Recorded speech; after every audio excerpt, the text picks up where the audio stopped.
La marche sur Grand Bassam, c'est l'histoire de femmes ivoiriennes qui ont marché pour exiger la libération des responsables politiques emprisonnés par les colons français à l'époque. C'était un mouvement important de la résistance des femmes en Côte d'Ivoire. Alors pour contextualiser, nous sommes en février 1949 et 8 dirigeants du PDCI sont incarcérés sans jugement à la prison de Grand Bassam par les colons.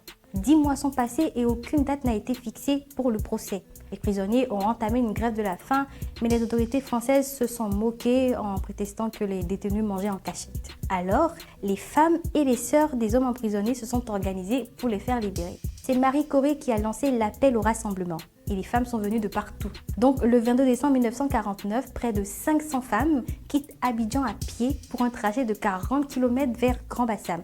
Elles étaient organisées en de petits groupes pour échapper à la surveillance de l'administration coloniale française. Le 24 décembre, alors qu'elles étaient proches de leur destination, les femmes ont été attaquées au gaz lacrymogène et battues par des soldats français. Après ça, certaines militantes seront emprisonnées, jugées, puis libérées. Et aujourd'hui encore, ce mouvement est une référence politique. Le pont sur la lagune d'Ouladine entre Grand Bassam et Abidjan a été baptisé Pont de la Victoire à la mémoire de la résistance de ces femmes-là. Marie Corée est devenue une figure redoutée par les colonialistes à cause de sa capacité à réunir les femmes pour lutter pour l'indépendance. Elle sera par la suite présidente du comité féminin du PDCI à Treichville. Elle est décédée alors qu'elle recevait un traitement pour une simple maladie à l'hôpital annexe de Treichville. Certains pensent qu'elle a été assassinée car à l'époque, l'hôpital était dirigé par les médecins européens.